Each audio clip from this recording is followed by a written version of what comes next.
not be retaliating. Well, welcome.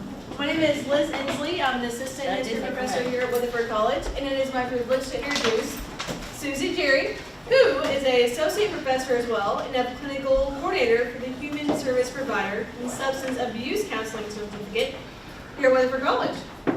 She's quite impressed, let me tell you what. She's earned a master's degree of social work from Hunter College, part of the City University of New York in New York City in 1933. And before that, she earned a Bachelor's of Arts in Psychology from Hunter College in 1990.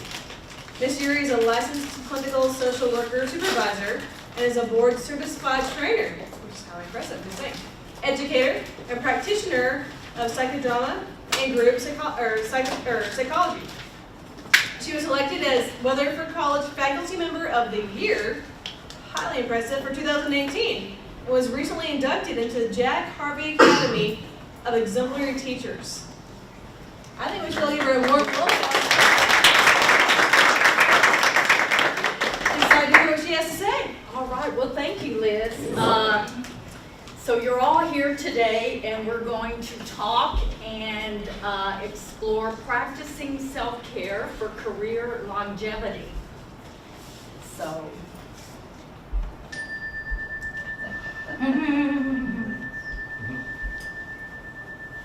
when you hear sound or a bell, it immediately brings you into the present. So I want you to bring your head into where your feet are, to be where your hands are, because this workshop today, it's going to be you all exploring your own self-care routines, how satisfied you are with it, taking a look, self-reflecting, and then just thinking about it. So since I am a psychodramatist, which is psyche, the mind in action, and sociometrist, which is measuring the social connections, you're all going to be getting up and connecting with each other, connecting with yourself, and then maybe connecting with your future selves. As Liz mentioned, I teach in the Human Service Provider and Substance Abuse Counseling Program, and Mr. White here is our program director. And we're always talking about self-care. It's a critical competency. And I was looking through one magazine, The Social Work, today, and I'll be giving these handouts to you, so you don't need to write anything down. And they talked about it being the ignored or overlooked competency. But we have so many individuals that get into the field and they burn out, or they experience compassion fatigue, or vicarious re-traumatization. So it's really critical in our helping professions. But when you think about it, any profession, they changed it from personnel to human resources. You are your own instrument, whether you're an educator, a staff member, a community member. So really, you're your foundational instrument. You're your tool. How many people have heard of Stephen Covey and the 7 Habits of Highly Effective People?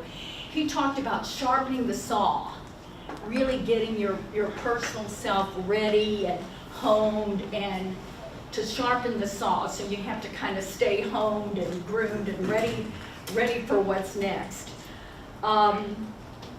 There's an axiom in our social work field that if you don't care for yourself, you won't be able to care for others. Amen. Sort of that idea that you can't give from an empty cup. And of course, everybody's heard the one about that in the airlines, put on your own oxygen mask first. And that's so hard for us to do. So today I'm just going to invite you to take a little risk and move out of your comfort zone with some of the things I'm going to ask you to do, because I hope you read it where it said interactive, experiential. So you're going to be taking a little risk. But let's just start with, what is self-care? Who has any thoughts? What is self-care? What does it mean to you? What do you think of? Whatever it is for yourself that makes you happy, that you can do, whether it's reading a book, going to yoga, it means something different to every person. Right. Mm-hmm. Stress management. Health. Rest. Health, rest. Okay. And Phyllis was right, it is individual. what nourishes and sustains you and keeps you going and makes you think and grooms you or cultivates you to be whole and at your optimal level, that's individual. You know, I always say different strokes for different folks. Anything else that comes to mind? But it's physical, it's mental, emotional, And social. social, Could be Relationship. spiritual. spiritual. Okay. What was that other one? Accessories. Accessories? Meaning?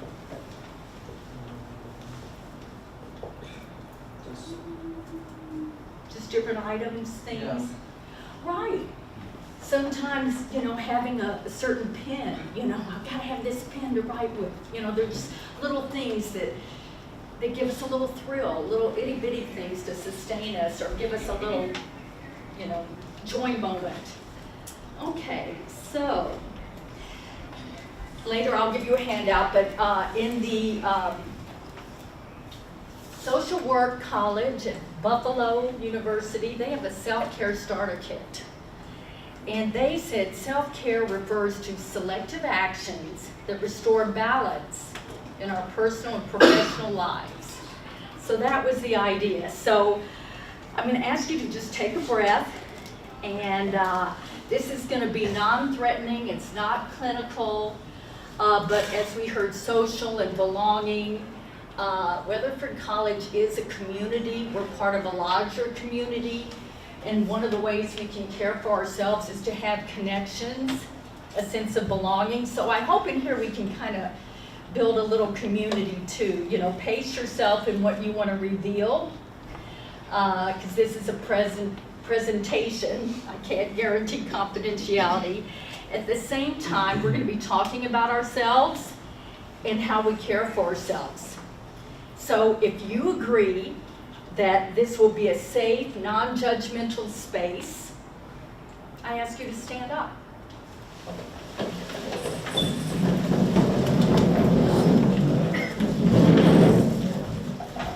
Okay, so just breathe and look around the room.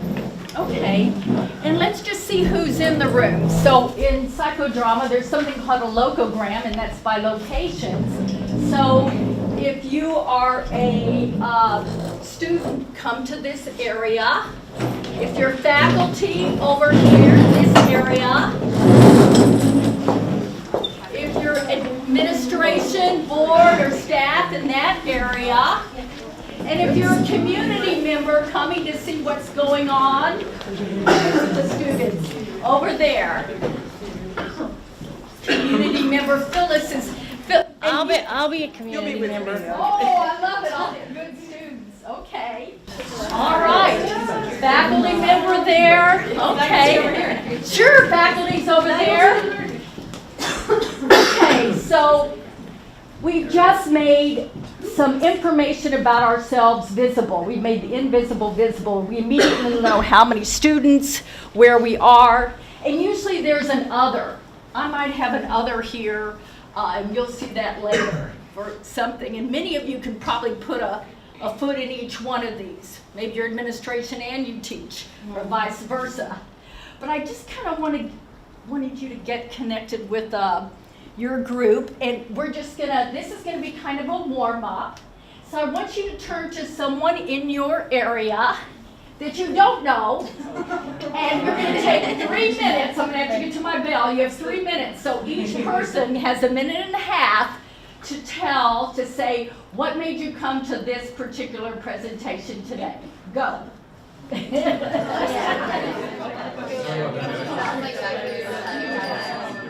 right, bring that to a close. Okay. You don't have to say anything. We can keep moving, but anybody want to just shout out what made them come today? I heard extra credit. I'm terrible at self-care. What? I'm terrible at self-care. I know. I have to teach what I need to really learn and focus on. Things come in clusters. You do real good for a while, and then it drops out. Yes. Okay. Work on it and develop it. Anybody else? Fighting burnout. Fighting burnout. Yes. Just because her dad brought her along. Okay, good. All right, see those connections work? Isn't it helpful when we need self-care? I tell you, when I'm getting off the toots, I call people and they get me back on track, right? Okay. Well, now you're all students or have been student, and the whole idea of research, we want to do, we have our before, we apply our intervention, and then afterwards, was it effective? So we're going to kind of do a little pre-test. So this is called a spectrogram. It's a continuum. So at this end here with John is my question, the criteria is, how satisfied are you with how you participate in your own self-care?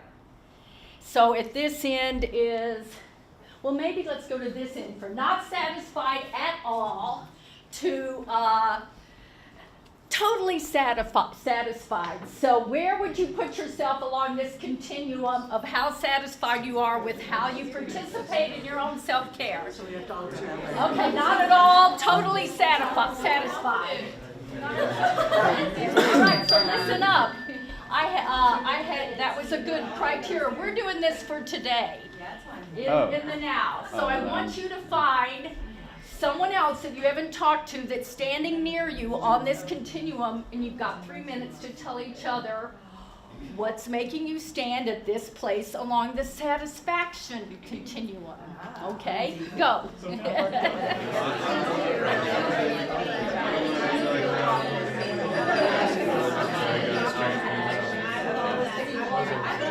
Yeah, well, like siblings.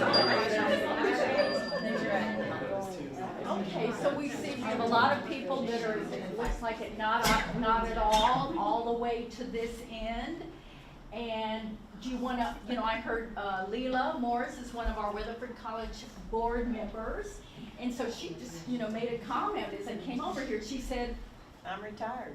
I'm doing everything I want to do now instead of stuff I have to do. So I'm happy. she's really focusing on herself, and she's in choosing and selecting mode. Anybody want to make a comment from where they're standing? I see lots of people, and I bet there's lots of students over there, right? Right. Students have so many. You've got the academic, you've got family. You may even be the sandwich generation with young children or your kids and your parents and there's just so much. There's work, there's medical, there's so much going on. So it's so balance is so critical. Any comments?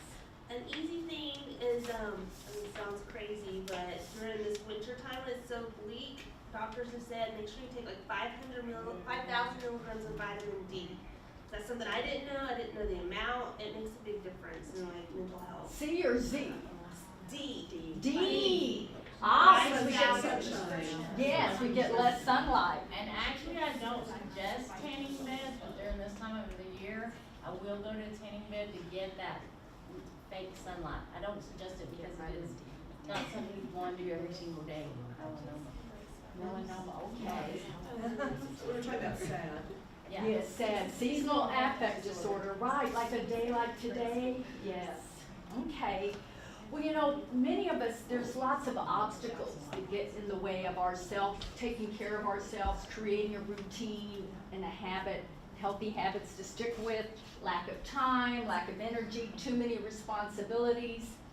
We also have societal or cultural notions about self-care, fear of appearing weak or vulnerable, our inability to acknowledge that our needs deserve to be made a priority. That's a lot of socialization about people in caregiving professions or women. There's just lots of notions about things of our needs mattering as well. Self-esteem, maybe we have unrealistic expectations. We're perfectionists. We want to do it all, do it perfectly. We have these old ideas. So about what a good worker is, a good counselor, all of that. So I want you to think, what are some of the things that get in your way? And we're going to be doing our spectrogram along here. Are they more external things? But we're thinking, feeling, behaving people. Or what gets in the way of your self-care, is it more internal? So whatever that means to you, internal factors that are obstacles to external factors. What maybe just think of one of them that hits you right now in your life. Where are you along these obstacle continuum? So come down here and see where you place yourself. Okay, again, pace yourself, because we don't have true confidentiality, but we're in our non-judgmental space. So turn to someone else standing near you and just say a few words about why you're standing where you're standing. Go. Okay,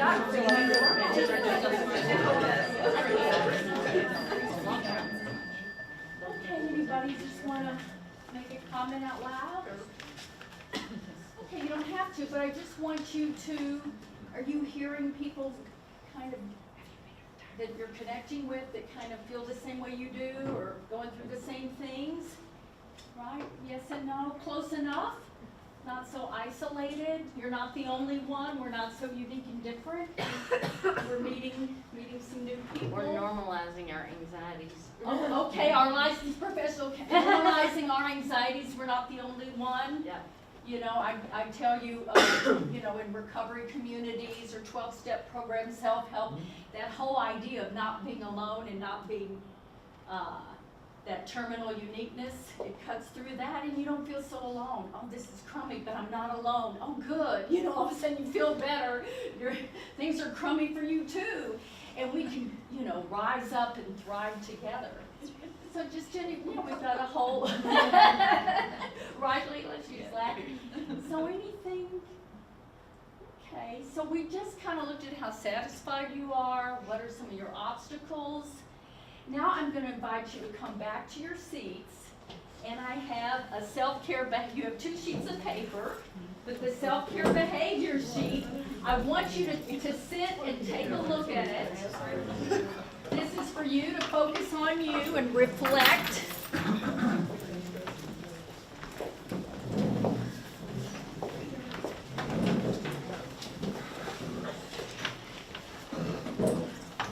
So here we have some healthy behaviors. Take a look at this handout and take your time going through it. Does anybody need a pen? Because I want you to put a check by ones you feel you use.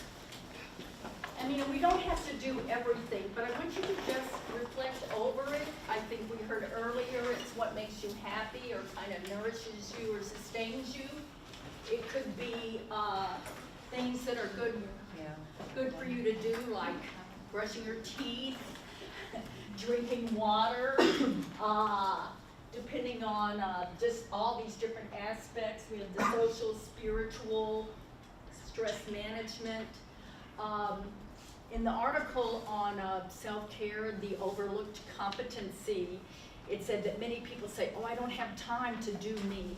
I'll do it later when I need it. And she had the analogy that it was like, think of self-care as like dental hygiene. If you go, oh, I'll brush my teeth when I need it, so that means you let your gums bleed and your teeth fall out and then you'll brush. So it's like maintenance to keep ourselves going. So just take a look, and I want you to put a check by any you use. Also, I want you to circle any that you want to develop or do more of. I know for me, I like to journal, and I'll go through stretches where I don't write. But for me, it's very centering. It really kind of cleanses my brain and my emotions. And when I can get back to it, it really helps me with kind of staying in balance mentally and emotionally.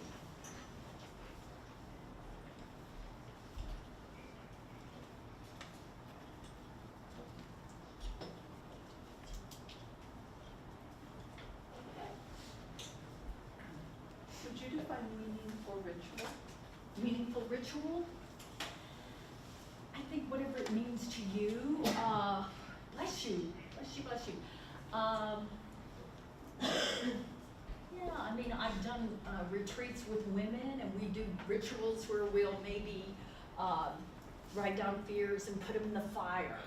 Or maybe, you know, in 12-step groups, they talk about amends and forgiveness, and maybe if someone's deceased, they write a letter and do something. Any kind of ritual that's meaningful to you? bonsai trees. That would be a ritualistic. Oh, you do. Oh, my bad, sorry. Oops. Okay.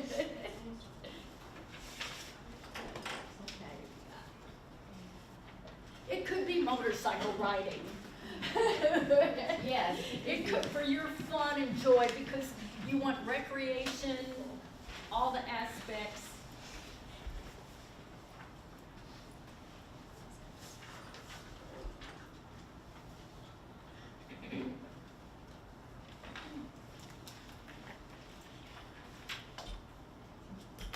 Oh, up here, beautiful ritual God box, that's something for 12-step programs. They write down a concern and they put it in the God box. They turn it over to God.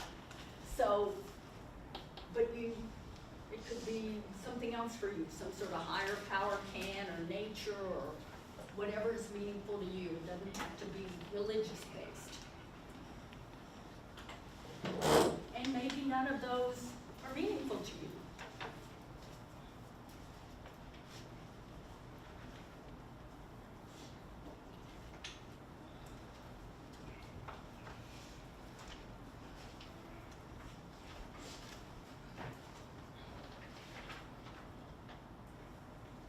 About taking your leave?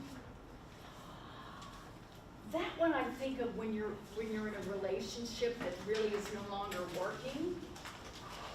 How that you get ready, you disengage and you take your leave and you say farewell, goodbye. Because in our society, even in social work, they spend most of the semester talking about engagement, how to build rapport and get engaged with the client. Now, at some point, you want them to end or terminate. We spend a little bit of time talking about how to end the relationship. So we're not really taught how to do that here, when it's done. So taking your leave, that's knowing when it's over, and maybe expressing, acknowledging appreciation, and it's time for me to move on. So this could be an abusive relationship, or one that's just toxic, or one that's just no longer working, whatever that means to you, taking your leave. Here, this was setting boundaries and dispelling limits, because some of this is our limiting thinking.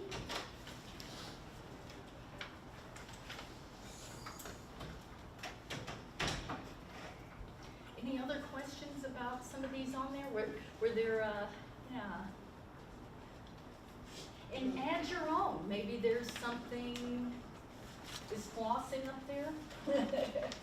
Teeth, flossing. These are really good to do. Something to think about. Okay, and circle them. So of course you know what's going to happen next. I want you to, and again, pace yourself, or maybe Bianca. Pair up with just the person next to you, and I want you to just say a few words about what you noticed or realized or anything about this, because I want you to experience this and connect with your own self-care. So take a few minutes to just kind of talk about what emerged on the page for you with the person next door.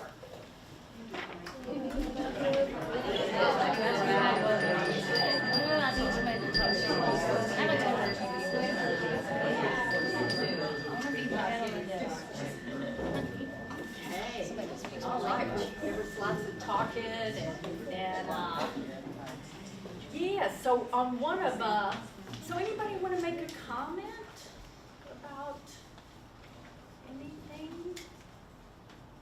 Well, let's, I'll get you up again when our time is limited. But raise your, sometimes I think in terms of categories, an activity like exercise, meditation, journal is part of your self-care that you want to develop, speaking to a mentor more often. Maybe it's someone in your church, if you're in a 12-step program, a sponsor, or your recovery peeps. Maybe you have a colleague, just a trusted person, friend or family. That person, is it a place? Is it in nature, a park, a church? maybe it's in a Bible study class, or maybe a community organization where you're with your peeps that get you, whatever that could be, from Rotary Club to something political to recycling club, you know, I'm part of the North Texas Renewable Energy Group, whatever, a place, is it a thing? We were talking about accessories. Is it massage? Is it getting a manicure? Is it a bath? You know, baths are really very therapeutic. They call it hydrotherapy. You know, way back in the early days, the Greeks, you know, they had mineral baths. In fact, I think this article in Social Work Today talked about self-care started with the Greeks. There are certain hormones, oxytocin, that's released when you take a hot bath. So you hear that, a thing, or it could be something else. So I want to just raise your hand, who kind of, the thing that really nourishes them when they practice it, is it an activity, like exercising, journaling? How many for people is an activity? Okay. So what about, how for you is it connecting with that trusted person? How many people is it the support person? Yeah. That too, okay.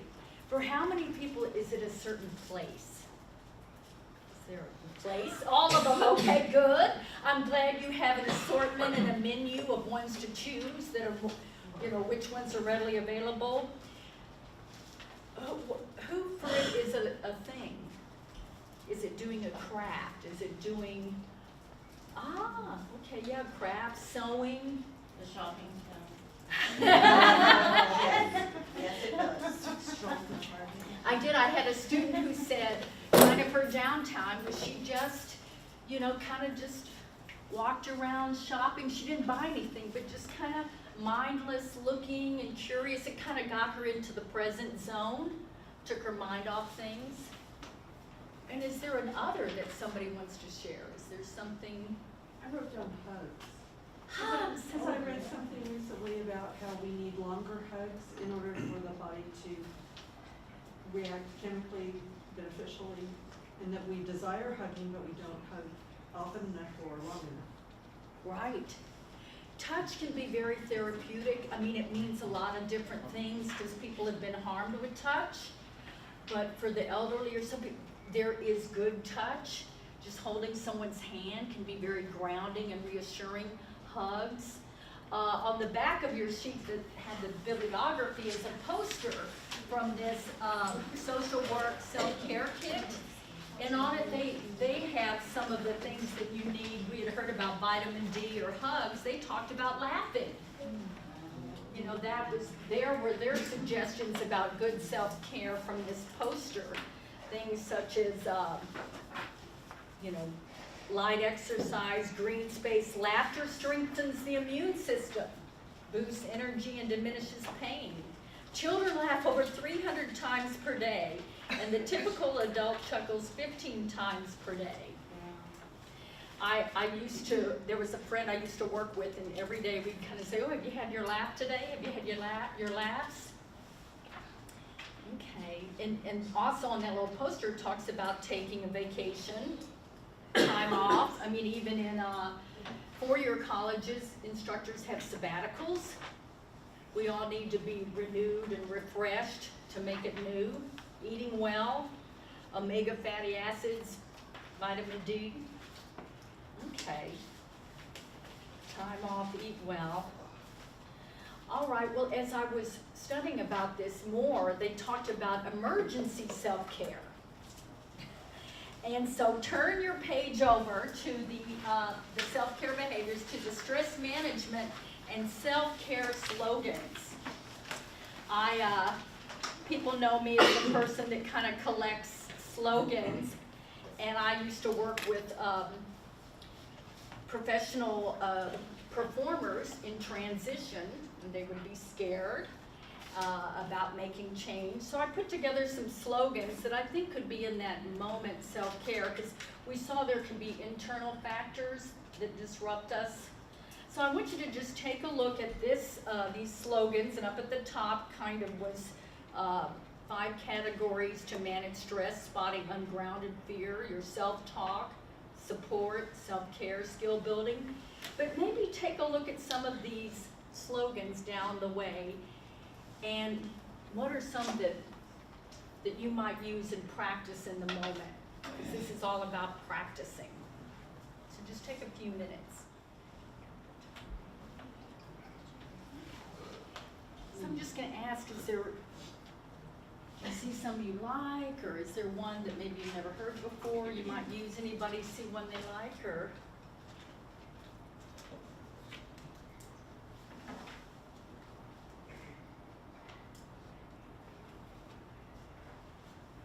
I think They're all good times.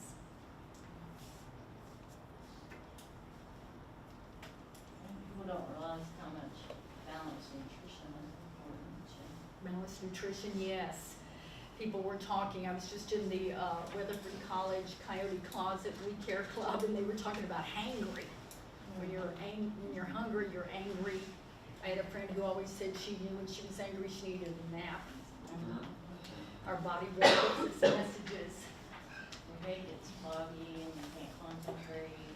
Yes. Lots of, You know, I have some students that, you know, they're mothers, they're workers, they're wives, they're everything, and they want to do it perfectly. And, you know, the I am enough, I do enough, I have enough. Selflessness, you can't give from an empty cup. Your needs matter as well. That can be a hard one for us. The better to give a resentment than get one kind of has to do with that, some of that setting boundaries, taking your leave, saying no, whatever you, not people pleasing, stopping people pleasing. You say, no, I can't do it. They'll go off and find someone else. If you say yes and you really meant no, you're gonna be resentful. You're probably gonna be angry. You're either gonna explode or you're gonna withdraw, and you've lost the relationship anyway. So, any comments? Because I'm looking at our time, and so I want you, we started with our pre-test, so we're gonna do kind of a post-test. So, I want you to, kind of along this, so we'll just kind of do this, it's kind of a post-test. At this end is I'm totally willing to practice and think about what I've thought about today and incorporate focus. Mainly, we're just doing some awareness building, focusing on my self-care routine. And at this end is I'm not willing at all. So maybe, so everybody stand along this continuum of I'm totally willing to do practice, and that one I'm not. We'll see if we can enough. Because maybe some people are like, you know, I'm not there yet. I'm not ready. Okay.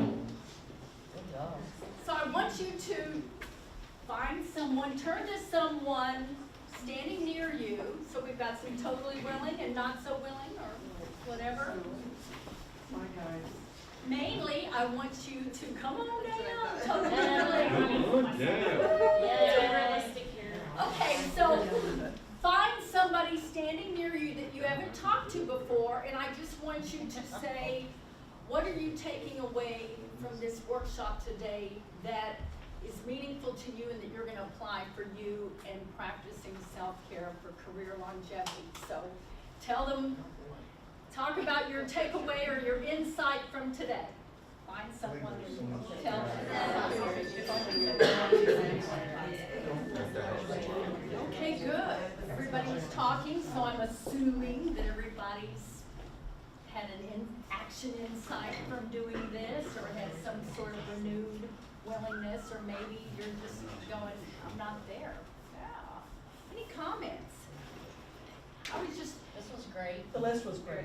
And Oh, this everything was fit great. Yeah. I feel like posted on my wall, Yeah. like trying to do stuff. It was Right. really fun. Tape it there. It just made us Good like idea. be active and like to know everybody else. Yeah, we're part of a community. I think that's part of self-care. Yes. So we can see you and you can feel connected. Yeah, and we have this man here. We were talking about compassion. Would you just kind of explain to to them, because you're a first responder, you want to Put just me share on the what? spot. You explained it to me so well. Yeah, so she made a comment yesterday at the veteran speech, and that she would have the self-care one day, so I was kind of interested in that. And someone asked her, because someone mentioned first responders and police, and someone asked, like, hey, are there any techniques, being employed for first responders and police to help manage their stress or, potential PTSD pre-management? And I spoke to her briefly about something called CISD, Critical Incident Stress Debriefing, where after a particularly gory, graphic, or disturbing call, you can get in a group with like-minded people that were on that call with you, and you can kind of talk about it right after. Perfect. And I think there are people a lot younger than me that what we call it is the give a shit meter, to hit zero. You can still do your job and hate it, and you're just not going to go that extra mile to care for someone at a human level. Right, that compassion fatigue, we just get, we no longer have that compassion because we're so burnt out. So that's why self-care is so critical. And because when that goes, then your skills go too. So if you want to have career longevity, it's practicing self-care. So what is your name? Jake. Jake, thank you for sharing that, Jake's All right, well, thank you all for participating. Now you know some people better. If anyone wants extra handouts, I have them. Have a good weekend, and I wish you good self-care. And